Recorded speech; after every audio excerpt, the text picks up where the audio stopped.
Evening and welcome. I'm Beth Hendricks, the Executive Director of the League of Women Voters of Colorado, and I'm pleased you all made the time in your busy schedules to take part in tonight's presentation. For 103 years, the League has been offering nonpartisan voter education to support and strengthen a U.S. democracy where every person has the desire, the right, the knowledge, and the confidence to participate. This evening is no different, and I'm honored to introduce our two distinguished speakers and co-authors. David Becker is the Executive Director and founder of the nonpartisan nonprofit Center for Election Innovation and Research, working with election officials of both parties all around the country to ensure accessible, secure elections for all eligible voters. A key element of David's work with CEIR is managing the Election Official Legal Defense Network, providing pro bono legal assistance to election officials who are threatened with frivolous criminal prosecution, harassment, or physical violence. Prior to founding CEIR, David was director of the elections program at the Pew Charitable Trusts. As the lead for Pew's analysis and advocacy on elections issues, David spearheaded development of the Electronic Registration Information Center, or ERIC, which to date has helped a bipartisan group of 30 or so states update over 25 million out-of-date voter records and help those states register tens of millions of new eligible voters. Before joining Pew, David served for 7 years as a senior trial attorney in the voting section of the Department of Justice's Civil Rights Division, overseeing voting rights enforcement in several states, including California and Georgia, and served as lead counsel on major voting rights litigation, including the case of Georgia versus Ashcroft, ultimately decided by the United States Supreme Court. David received both his undergraduate and law degrees from the University of California, Berkeley, and was a two-time champion on Jeopardy and a winner on Who Wants to Be a Millionaire. For over 30 years, Major Garrett has reported from the front lines of the nation's pressing issues, doggedly chasing and breaking news stories. He began his journalism career as a police and general assignment reporter and has since covered Congress for 2 major magazines and served as White House correspondent for 3 television networks. He is now the chief Washington correspondent for CBS News and was the network's chief political reporter covering the 2016 Republican race for the White House. In 2020, he was one of the first national correspondents to focus on voting procedures, voting integrity, and voter turnout. He led the most comprehensive CBS coverage of this topic in history, educating voters before the election and in real time during extensive election night and election week coverage. On January 6, 2021, Major covered the assault on the U.S. Capitol alongside CBS Evening News anchor Norah O'Donnell, logging nearly 10 hours of continuous live coverage. Major also hosts 2 CBS News podcasts, The Takeout and The Debrief. A native of San Diego, where I'm sure he kept it classy, he graduated from the University of Missouri with degrees in journalism and political science. Tonight, they're both here to talk to us about their new book, The Big Truth: Upholding Democracy During the Time of the Big Lie. Before we get started, questions for our speakers may be submitted through the Q&A feature. Any unsuitable questions or behavior will be removed from this presentation. Major, David, I turn the spotlight on you. In your book, you state that the 2020 election was one of the most successful in modern history. Why? Well, I'll take the first stab at that with your permission, Beth, and thank you, the League of Women Voters of Colorado, for convening this very large group of people. I'm so gratified that so many people have logged on. Welcome. Thank you for being here. Thank you for your interest. So when people hear that, or they hear that it's ascribed to David and I, a successful election, one thing they might be prone to wonder is, well, do you mean the outcome? I don't mean the outcome. I don't mean the outcome. What do I mean then? What does David mean? What we mean is the process, the means by which this country, across 50 states, multiple local jurisdictions, thousands upon thousands of precincts, did something we regard as enormously important to the furtherance of the American democratic experiment. What did we do? In the teeth of a global pandemic, remember, without any vaccines, we conducted a national election, which saw the highest turnout in American history and the most diverse electorate ever to participate in a presidential election.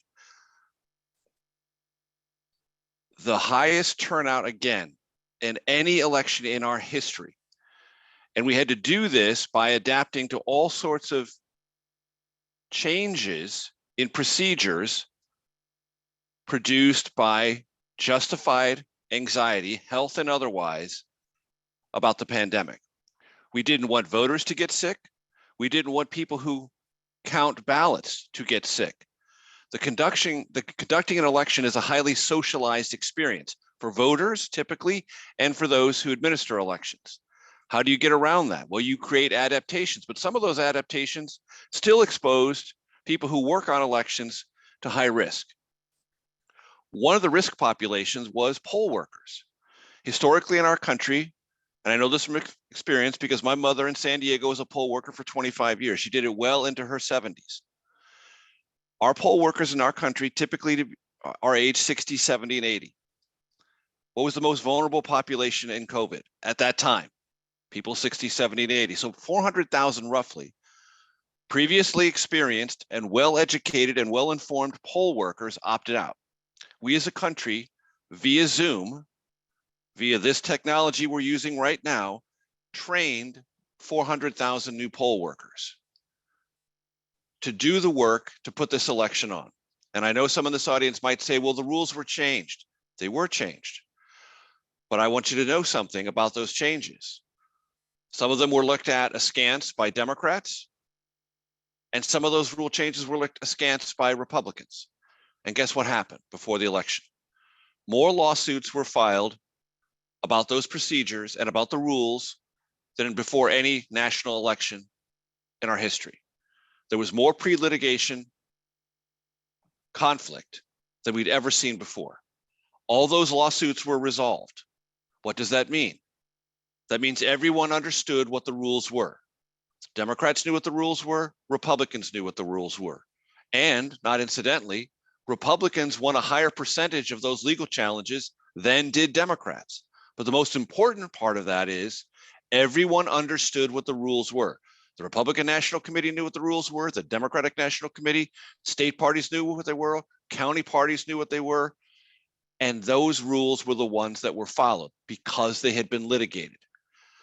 So that's why we say that what we did on behalf of all of us was a story of innovation, a story of adaptation, a story of not taking failure as a possibility, not taking no for an answer, doing something that was purposeful,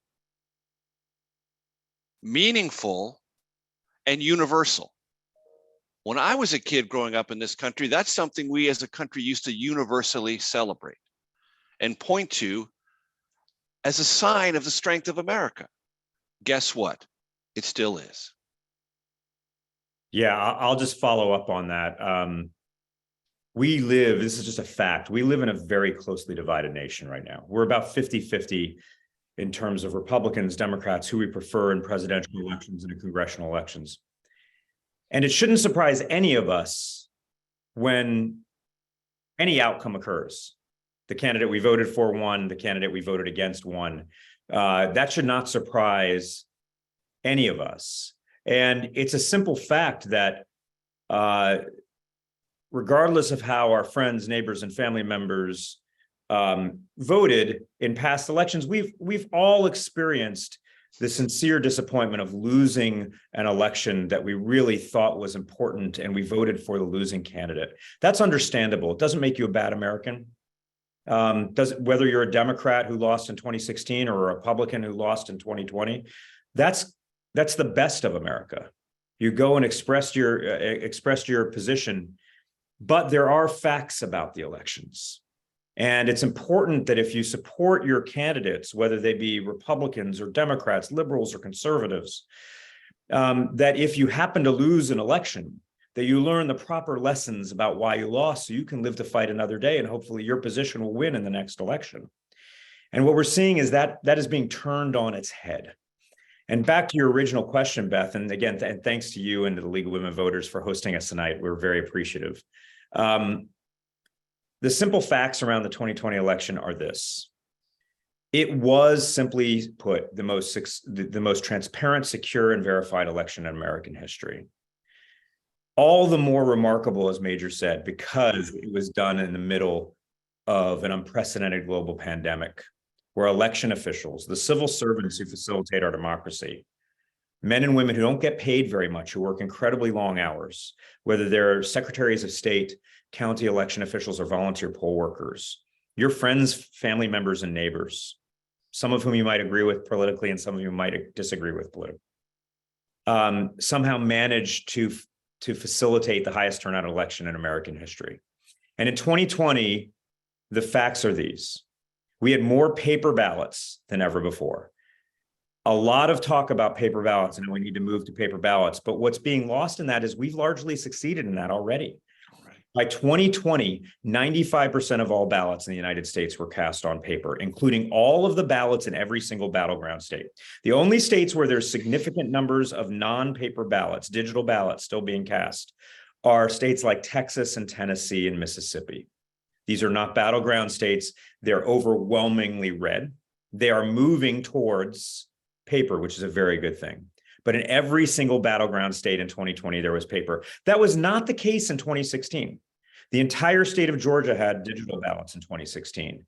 Most of Pennsylvania and North Carolina had digital ballots in 2016. They were all paper in 2020. Why is paper important? Well, Georgia demonstrated that because after the election, they counted every single presidential ballot 3 different times, 3 different ways to demonstrate that the outcome was correct. And they could do that because they had paper they could go back to with observers from both parties watching all 5 million plus ballots in that state being counted. That's true in Arizona, Nevada, Wisconsin, Michigan, Pennsylvania, North Carolina, Florida, all of these states, all paper.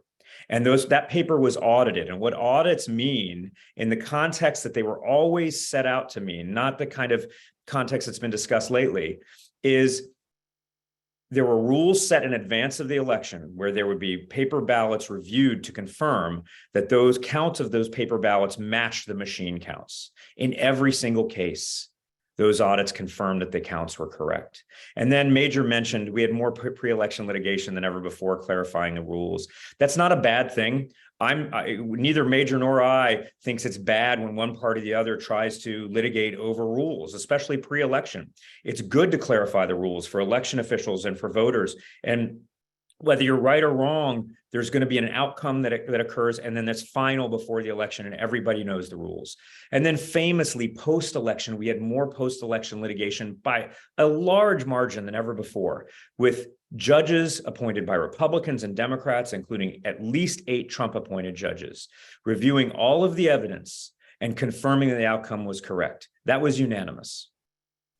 So we should be, as Major said, celebrating the 2020 election, given what election officials had to go through to plan for and facilitate our democracy, and given what voters had to do with that steep learning curve on how to navigate an election in the middle of a global pandemic. Again, think about where we all were in October of 2020. Major mentioned this. There was no vaccine. We didn't even fully understand how COVID passed from person to person. There were people dying, thousands of people. And yet somehow we managed 20 million more voters casting ballots in the 2020 election than any election in American history. And this was the democracy moonshot. This was something, as again, Major mentioned this was something we should be celebrating. Whether a state went overwhelmingly for Trump or overwhelmingly for Biden, this is something we should be celebrating. And yet there is an entire industry that has grown in the period of time, in the nearly 900 days since the November election, that is designed to make the sincerely disappointed supporters of the former president, the vast majority of whom are good Americans who really wanted him to win. But this industry is designed to make them angry and designed to make them doubt their fellow citizens, to feel as if their fellow citizens are their enemies. And the people who are behind that conspiracy, the people who are behind that grift, are getting rich off of people who are sincerely disappointed in the outcome of the election in 2020, perhaps in 2022, and who are contributing money and their time to, unfortunately, unbeknownst to them, weaken American democracy. So you clearly believe the subversion of democracy continues, despite the fact that the 2022 midterms went relatively smoothly with few accusations of fraud. Yeah, I'll say yes. I think that's right. I mean, I think we've all ridden a little bit of a roller coaster. I mean, this is, again, not about outcomes. It's not about whether Republicans or Democrats are winning.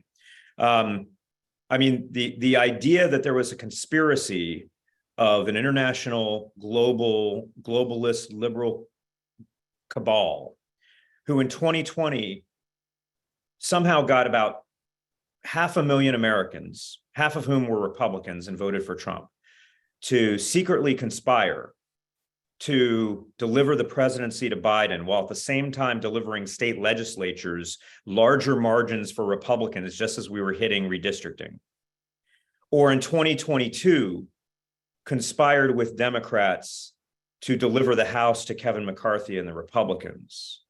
These are the kinds of things that don't make any sense, but those conspiracies are still alive and well and are gaining a lot of power. And yet, in 2022, the election deniers who ran for office, at least in contested elections, almost unanimously lost. Election denial is a failed political strategy. It's morally corrupt as well, but it's a failed political strategy. What I think a lot of us were hopeful about after that, because so many Republicans of integrity did win. You look at Georgia, Secretary Raffensperger, Governor Kemp. You look at Governor Lombardo in Nevada. You look at Republicans around the country who rejected election denial and ran on conservative policies and ran successfully.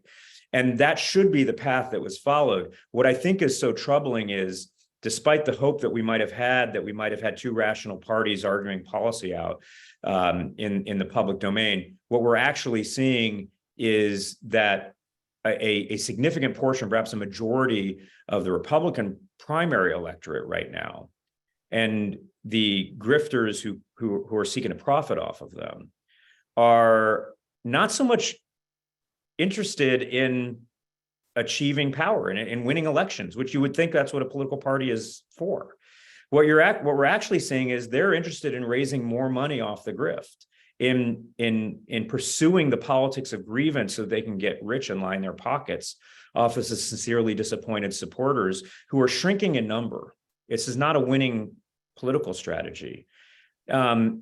That concerns me a great deal, because this country desperately needs two rational, truth-based parties who can fight it out in the political domain over legitimate policies. And I think we're worried right now that we don't have that, and what the prospects are for that in 2024 is concerning. But let me say this. There are lots of Americans who are concerned about institutions within our country. There are people on the left who are very deeply concerned about the Supreme Court, especially after the Dobbs decision. There are some who even recall it an illegitimate court, highly politicized. There are Republicans or conservatives who believe that local governments are turning a blind eye to street crime, and they're deeply disturbed and worried about that. There are those on the right who believe that the left has become radical and unrecognizable. They don't see a centrist Democratic core anymore, and that worries them.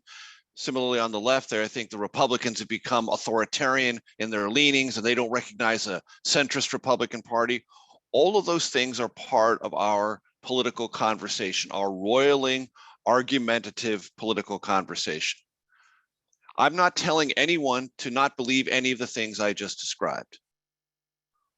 What David and I would like to say is that in between that space, there are people and processes in our country that administer elections.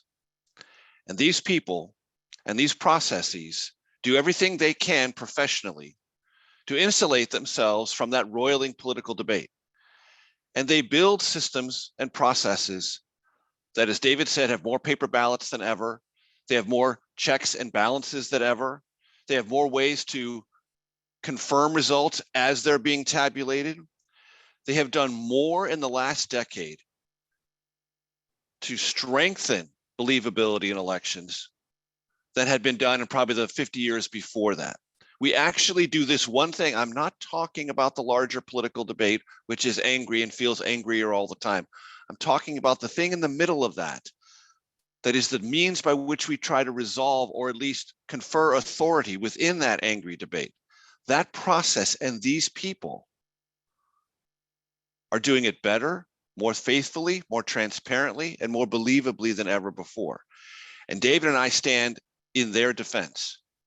We stand on behalf of them. We stand next to them and say these people don't deserve harassment. They don't deserve physical and verbal threats.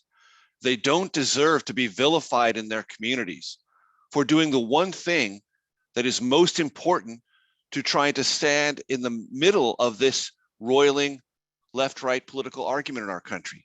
They're the ones who are trying to hold that means by which we confer authority, however temporarily, 2 years, 4 years, whatever, in place. They deserve a factual, nonpartisan, non-emotional advocate. That's what David and I are.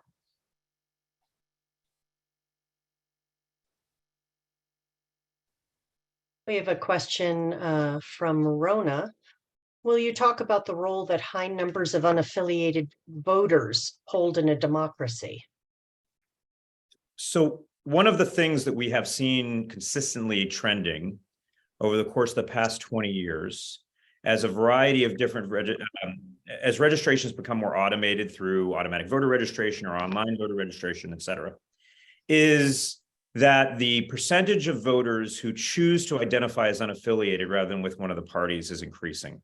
This is true across the states. The share of unaffiliated voters is going up. The share of voters who are identifying as Democrat or Republican is going down.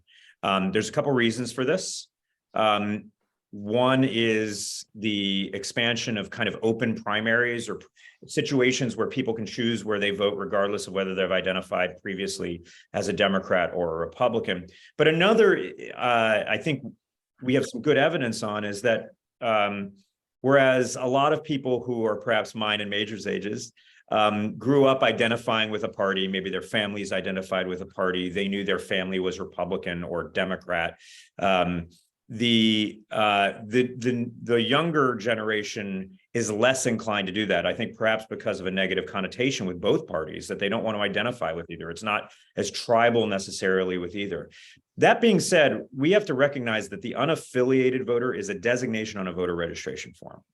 It is not an identity that indicates whether you tend to vote with to the left of center or to the right of center.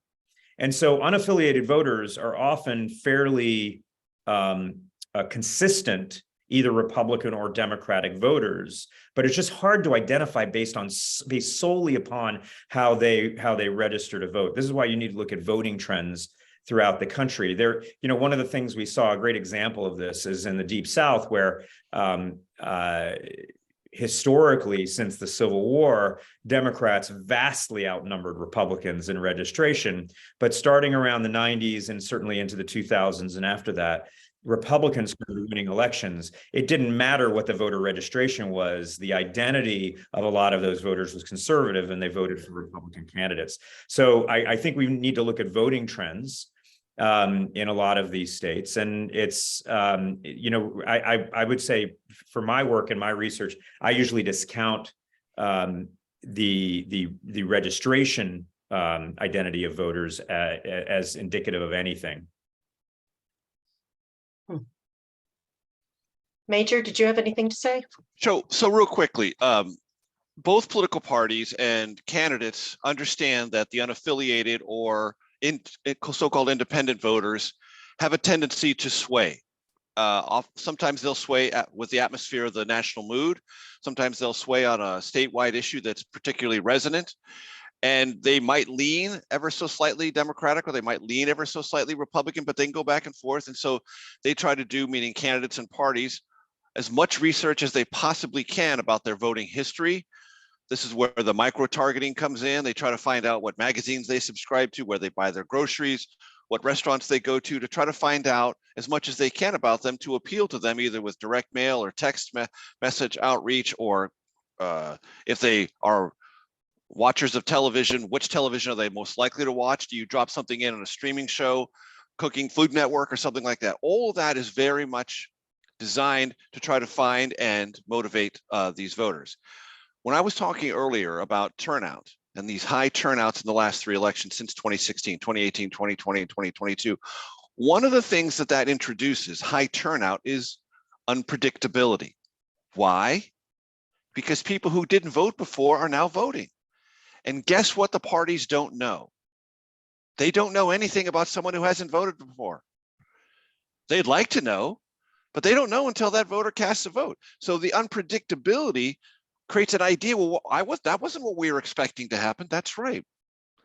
When turnout goes up, different things, unexpected things happen. They are unexpected to the candidates.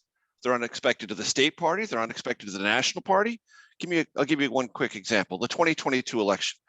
All of you, I imagine, heard people in my business writing about the 2022 election, saying there were lots of factors that indicated the potential for a red wave. And then something happened. What was that thing that happened? In the last 7 to 10 days, and trust me, Republican pollsters who've looked at the data and Democratic pollsters who've looked at the data agree on this 100%. Something unexpected happened. What was that unexpected thing? The late deciding voters went for the in party, not the out party. Historically, that almost never happens when there's been a change in the party occupancy of the White House, as we had in 2020, went from Republican to Democrat.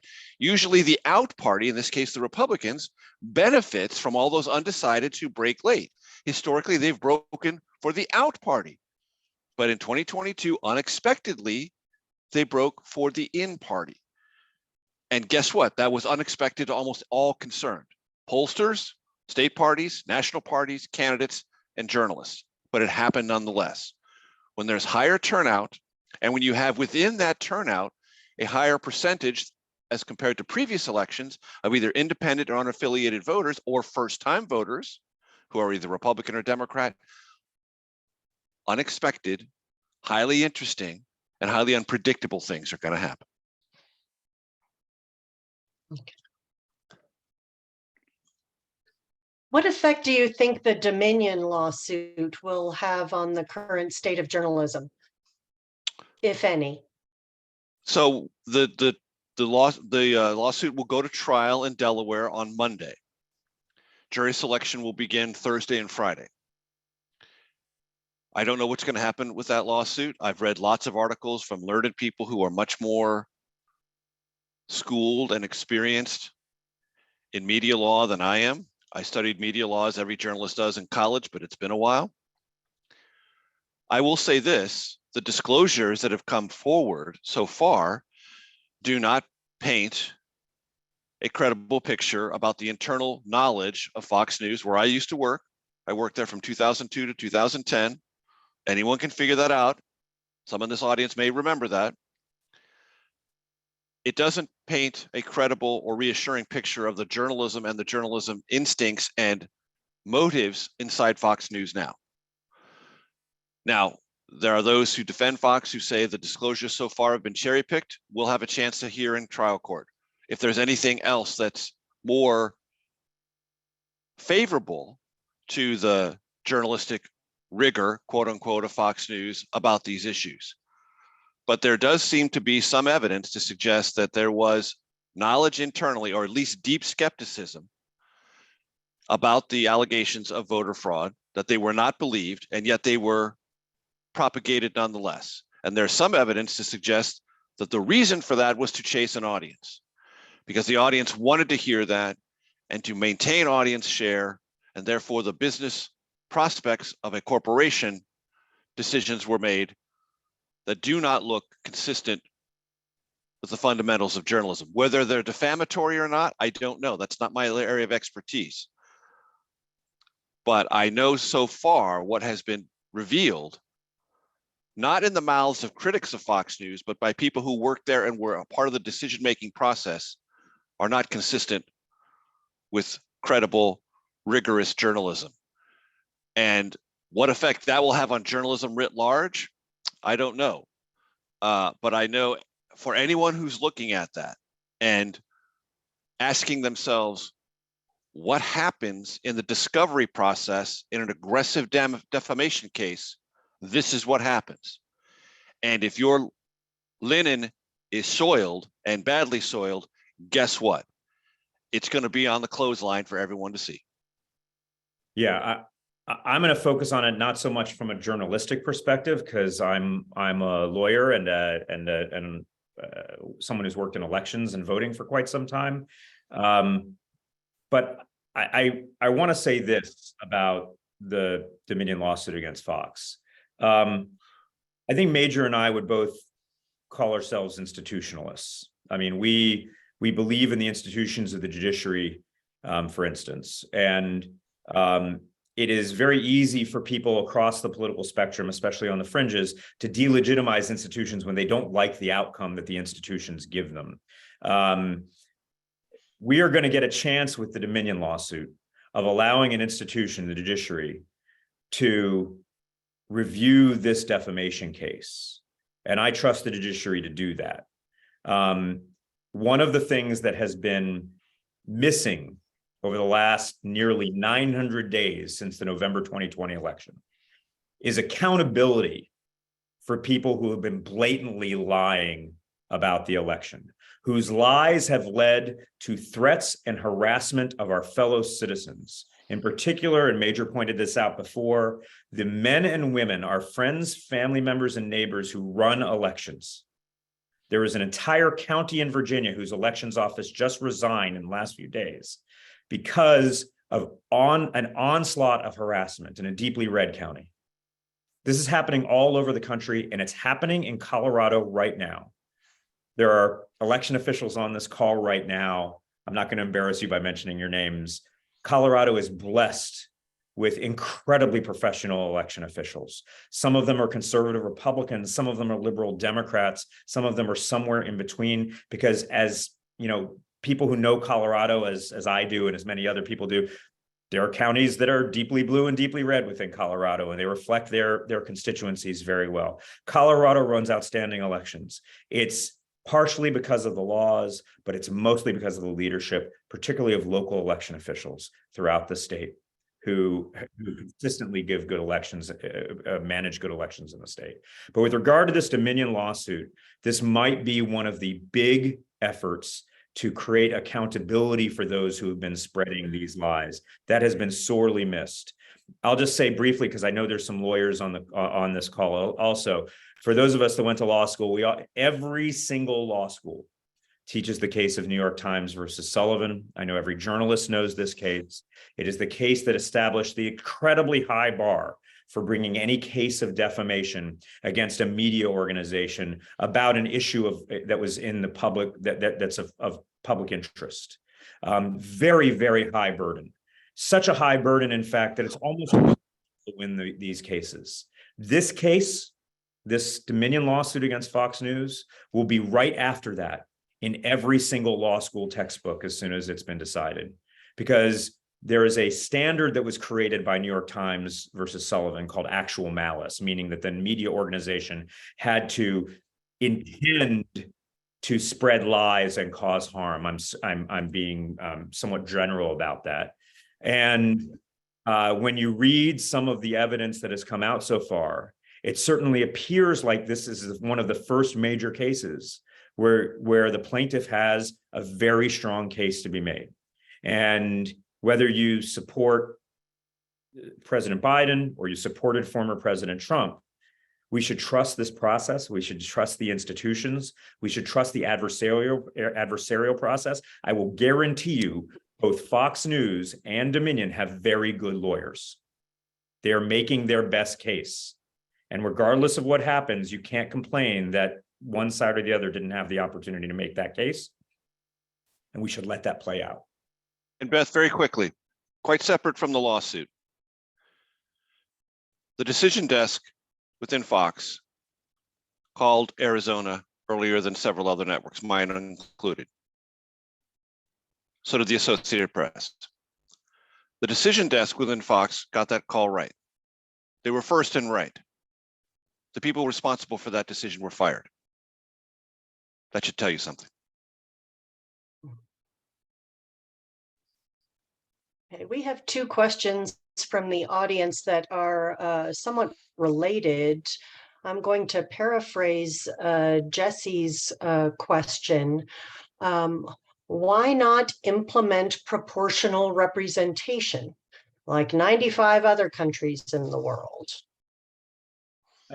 And along a similar track, Andrea asks, what does your work tell you about local elections? In Denver, we just had 17 candidates for mayor, and we're now having a runoff. How do you feel about alternative voting methods at the local level? So I want to say this about a lot of these plans to perfect American elections, which I love that people are thinking about this. I love that people are trying to work on this. I've been working in this field for 25 years. I'm going to give an answer that's probably going to make everybody upset, regardless of whether they like these ideas or hate these ideas. But almost all efforts to change the structure of our elections are sold as a way of delivering particular outcomes, moderating the outcomes so fringe candidates don't get elected, or allowing for real choices, or things, a variety of different things. And almost none of them deliver on this. That doesn't mean they're bad ideas. There might be really good ideas out there that have value for other reasons. A great example of this is the top two primary, where everyone gets to vote in the primary and the top two candidates, regardless of party, advance to the general election. That was sold as a way of boosting turnout. There's no evidence it does. It was sold as a way of moderating outcomes, excluding the fringes. No evidence it does that either. But one thing it does very well is it doesn't disenfranchise anybody. Everyone within a county, within a jurisdiction, gets the same ballot. And so regardless of whether you're registered as a Republican, Democrat, or an unaffiliated voter, you're going to get the same chance of having an impact on who advances to the general election. And so that's a wonderful reform that I'm in favor of. But look, there are countries that have parliamentary systems, proportional representation systems. They are not necessarily better off. Israel, for instance, is far more proportional representation than we have. They have had 3 elections in a couple of years, and they're currently in a democratic crisis. So we have to avoid the lure of the magic bullet, the lure that there's one thing that will fix democracy or elections. Elections are incredibly complex. Turnout is incredibly complex. Campaigns are incredibly complex, and there are thousands of factors working on them. What I focus on a lot, and we write about in the book, is that regardless of what the rules are, those rules are established before the election, and you know what those rules are, and you know what you need to do to win. I was one of the first in November 2016 to acknowledge the fact that Donald Trump won the 2016 election legitimately. Did he win the popular vote? No, he did not. He made false claims about that. He lost the popular vote, but he won a majority of vote in states that comprised a majority of the Electoral College. Those were the rules. Those have been the rules for 240 years. Those are the rules. Everyone knew them. You don't have to like the outcome, but you can't complain that the losing candidate didn't know what they needed to do to win. And that's what we need to do to move forward in this country and to get past the current crisis that we're in so that we can think about long-term changes to our structure. Yeah, I'll just say this very quickly about these structural conversations. I agree entirely with David. I'm glad that they're going on. I'm glad people are thinking about this. Here's what I would say that I think is more important than whatever structural debate is going on in a locality or a state. And we write about this in the book. Again, David is the one who's smart enough to have the book over his shoulder. It's called The Big Truth. We're very proud of the book. We hope it's a really great resource for everyone who's curious and is on this call. We write about this in the sense that I remember, because the first presidential campaign I covered was 1992. And I remember in the late 90s and early 2000s, there was a good deal of literature in the political science space and just among journalists and people covering politics, deeply worried that American democratic apathy, that apathy about voting and the participatory process was getting so entrenched that that was a real concern for the furtherance in the future of our experiment as a constitutional republic. The people were just not into it, that the turnout was getting lower and lower and sort of embedded at low levels for midterm elections. And they would spike up a little bit for presidentials, but not really in an impressive way. And there was this whole conversation going on. You go back and look, it went on for years. Oh my gosh, we're just an apathetic, out of it country. No one even cares anymore. Is that where we are today? No, that's not where we are today. There is intense energy, enormous energy about voting and how we do it. And I want to say parenthetically to that, there is a kind of curiosity. And David and I do not criticize or question anyone who's curious about their procedures, locally or in another state. Curiosity is fine. Curiosity is innately American, and questioning things, innately American. What we argue against and what we stand foursquare against is corrosive cynicism that masquerades as just mere curiosity. No, some people are not curious in this space. They are corrosive, they are conspiratorial, they're accusatorial, and they're flat out wrong. And they're the ones who pose the greatest jeopardy to the furtherance of this great American experiment. So David and I have no problem whatsoever with people who are curious, want to find out how things work, want to understand what do poll observers do, how do machines count, how do paper ballots work, what's the process of verifying. All of that is legit. But if you go in there and all you want to do is tear it down and harass and intimidate and bully, we got no time for you. Yeah, if I can just expand on that, because I think it's such an important point. There is an entire industry that has grown over the last several years whose sole product is anger and division, where the way they put food on their family's table is to create anger, to, I've heard this term, rage farming, to farm rage. If any of you are on this call and you feel that, and by the way, this happens on the left too. It does not happen only on the right. It's not 50-50 right now, but it's also not 100-0. If you find yourself enraged by something you're reading on social media in particular, you're seeing on TV or cable news, the first thing everyone I'd insist you do is just take a step back and ask yourself, why am I feeling this way?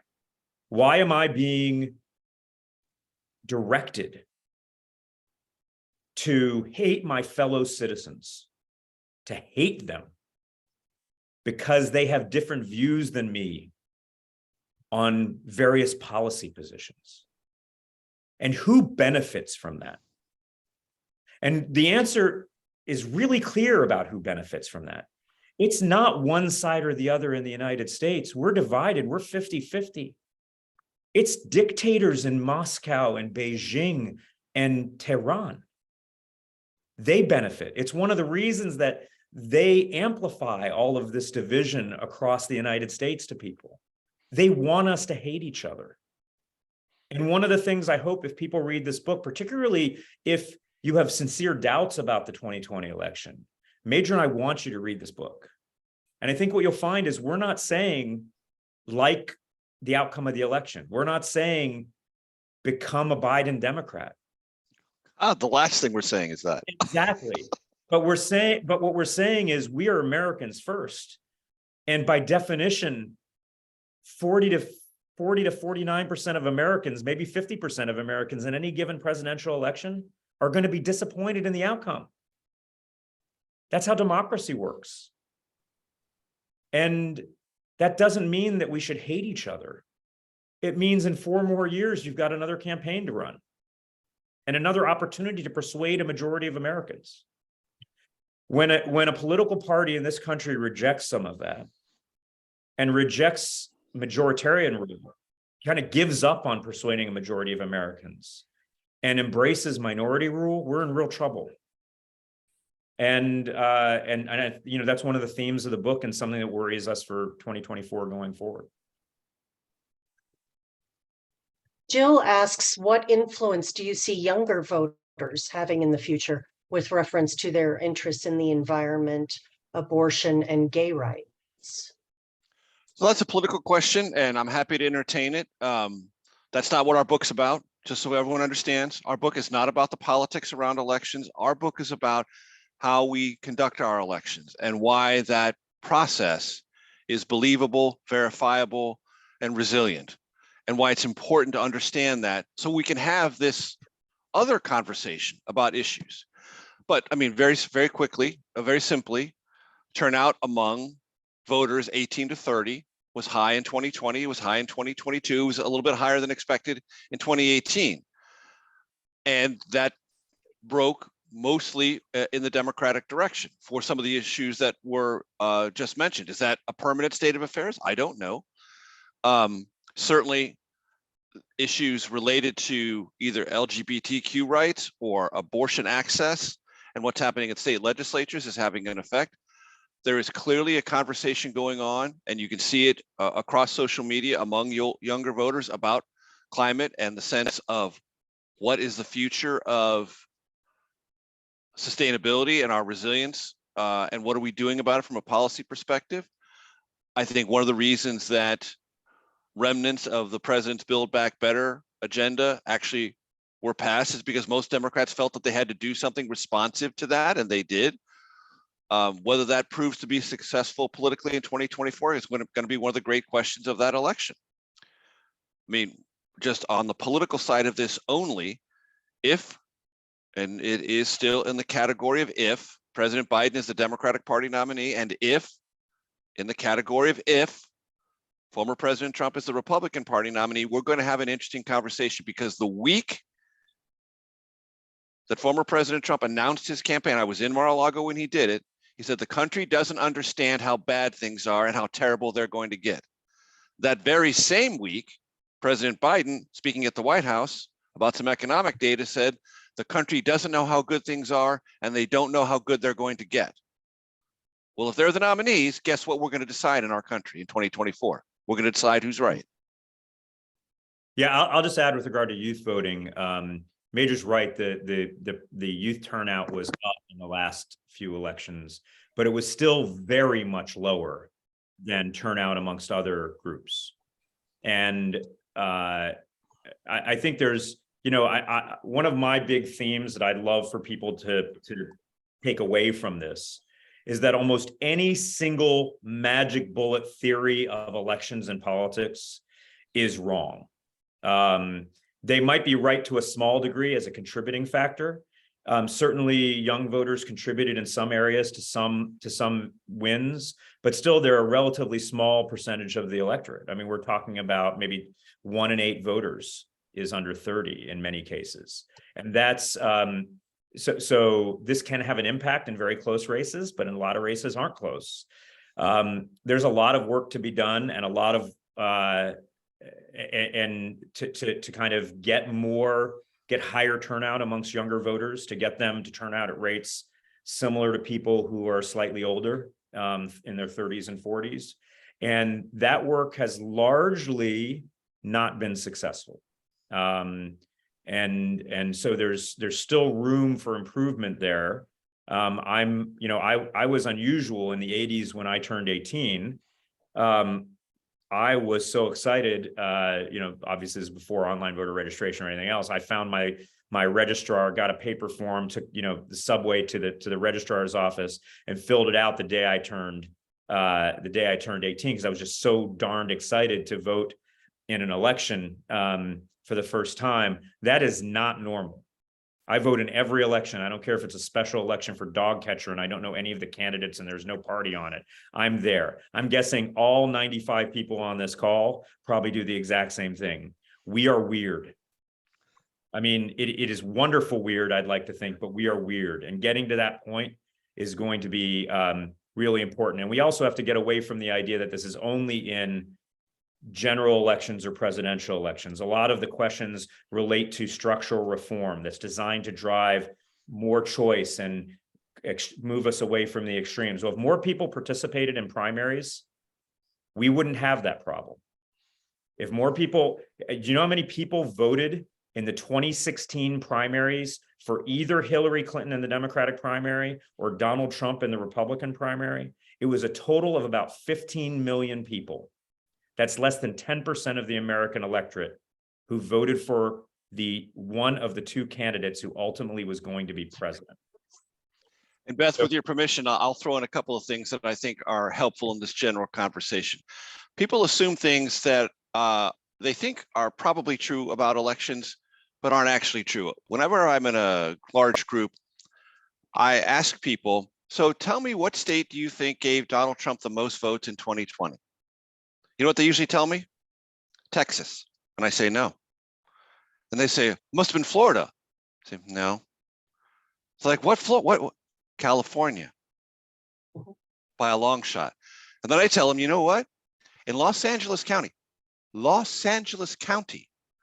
Donald Trump received more votes in 2020 than he did in 3 or 4, depending on how you do the math, high plains states in the United States. In one county in California, LA County. Okay, so people think, well, that can't be true. Do the math. Look at it. It's true. Things you think couldn't possibly be true are actually true. Because we're a big country. California is a huge state. LA County is heavily popular. And guess what? Lots of Trump voters live there. Do they outnumber Biden voters? No, not even close. But there's still a lot of them there. And things you think are unexpected or couldn't be true actually are true. Not because they favor you or disfavor you, just because they are. We have a few more minutes here. Let's talk about Eric. There's sure been a lot of talk recently about Eric. Will you describe the purpose and the functions of the system? Why is it trustworthy? Why is it needed? And why are states withdrawing?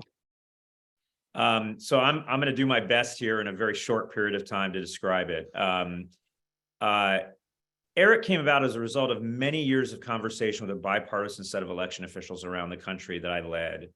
And it was in response to the biggest problem that those election officials were facing, which is that the American public is highly mobile.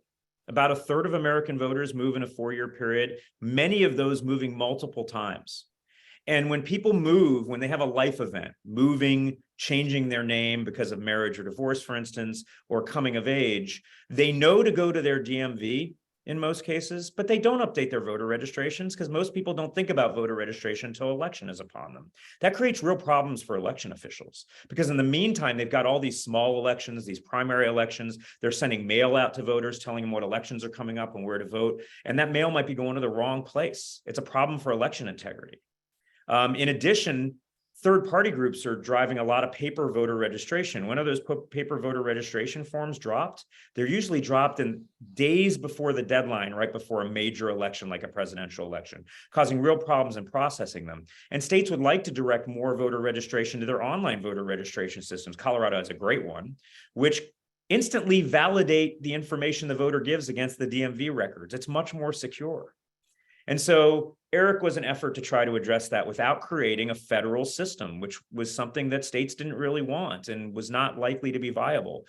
So Eric was created as an effort, a voluntary effort, where states would band together, share data through an organization that they themselves run. One of the pieces of disinformation out there is it's being run by leftists or some international globalist cabal, or by me personally. I have never had a vote on the Eric board. I don't run Eric at all.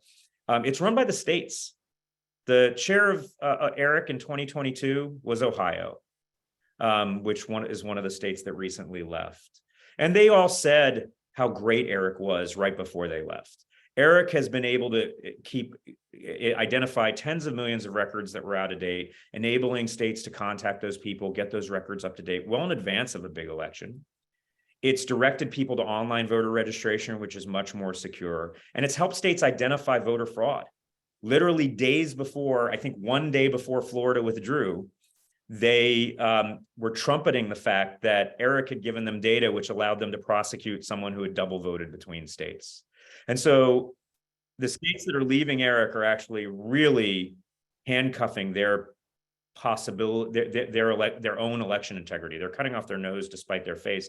And why are they doing this? Solely because of disinformation.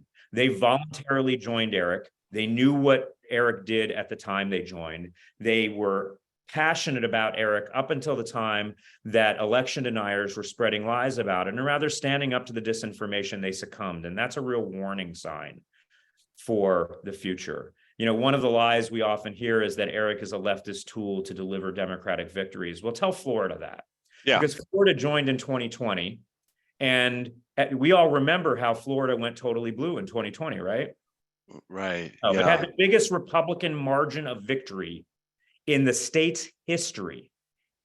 One of the oldest states in the country, the largest Republican margin of victory in the state's history in the year that they joined Eric.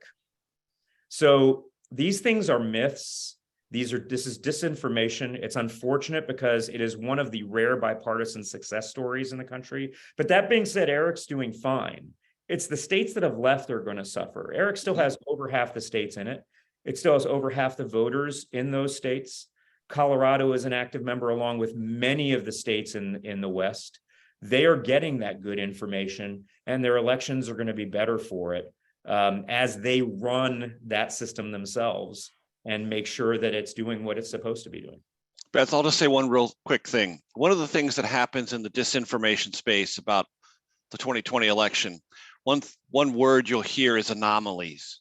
Things came up mathematically that don't add up, that they're anomalous. I'm not going to use that word. I'm just going to tell you what happened in Florida in 2020 as compared to 2016. And you can go look at these numbers yourself. Miami-Dade County. Turnout increased. David knows these numbers precisely, but roughly 200,000. Donald Trump got 90% of that new vote in Miami-Dade County. Now, you would ask yourself, if you were an anomalist, would that be consistent with previous statistical patterns? No. Did it happen? Absolutely.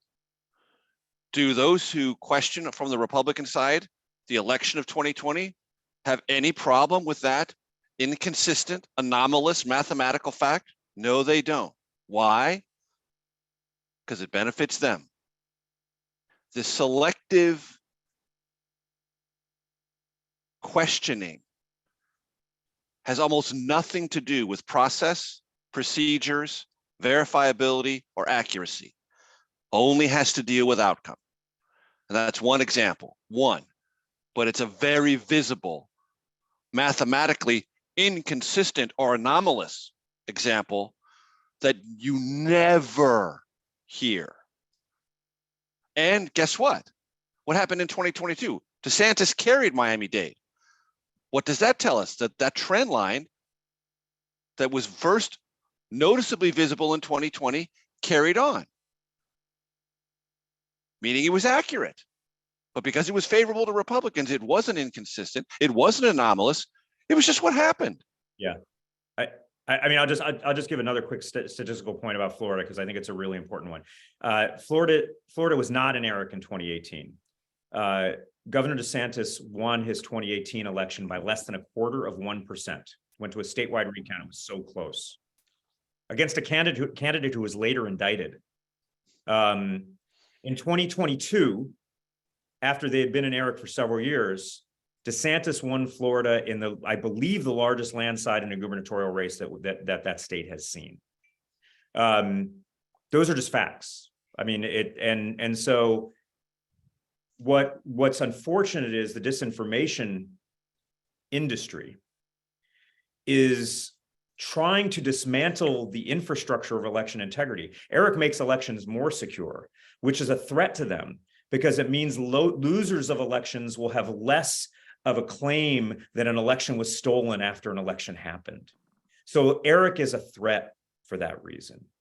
And as are, voting machines that count ballots accurately and very quickly.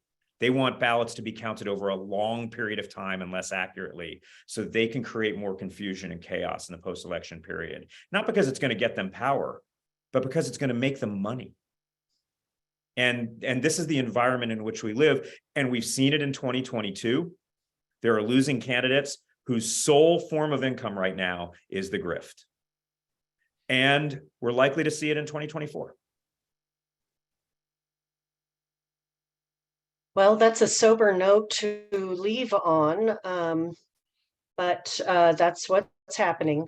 So thank you again to both of you for being here tonight and sharing your information and expertise on this. I'm sorry we didn't have time to get to all of the questions, but thebigtruthbook.com is where you all can buy the book if you haven't yet done so. If you enjoyed this presentation, I hope you'll consider heading to the League of Women Voters of Colorado's website and offering us a little support so that we might be able to continue doing this. Thank you again. Good night. Take care and vote in every election. Thank you. Thank you.